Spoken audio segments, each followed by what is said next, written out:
మత విద్వేషంతో రగిలేటటువంటి వాళ్ళే మత విద్వేషం గురించి ఉపన్యాసాలు ఇస్తారు. అది విచిత్రమైనటువంటిది.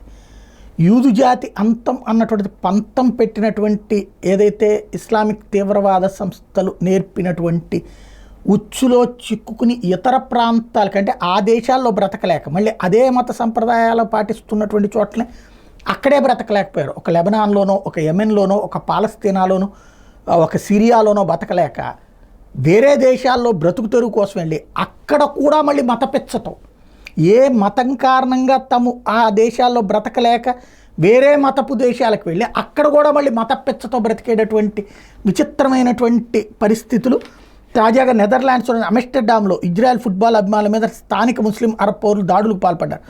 పలువురు ఇజ్రాయేలీలు గాయాలయ్యాయి. 62 మందిని పోలీసులు అదుపులో తీసుకున్నారు. ఈ హింసను ఇజ్రాయెల్ డచ్ నేతలు ఖండించారు.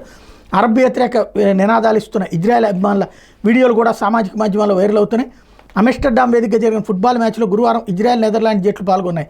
మ్యాచ్ ముగిసిన తర్వాత కూడా ఘర్షణ చెలరేయడంతో 10 మంది ఇజ్రాయెల్ పౌరులు తీవ్రంగా గాయపడ్డారని, 2 కనిపించకుండా పోయారని స్థానిక అధికారులు పేర్కొన్నారు. ఇజ్రాయెల్ పౌరులు బహిరంగ ప్రదేశాల్లోకి రాకూడదని సూచించారు. వాళ్ళు విమానాశ్రయానికి సురక్షితంగా చేరుకోవడానికి సహాయం చేయాలని డచ్ ప్రభుత్వాన్ని ఇజ్రాయెల్ కోరింది. ఇజ్రాయెల్ పౌరులపై జరిగిన దాడిని ఆ దేశ ప్రధాని బెంజమిన్ నెతన్యాహు ఖండించారు. దాడికి పాల్పడిన వాళ్ళ మీద అక్కడ ప్రభుత్వం తగిన చర్యలు తీసుకోవాలని సూచించారు. బాధితుల కోసం 2 సహాయ విమానాలను వెంటనే అక్కడికి పంపాలని అధికారులు ఆదేశించారు.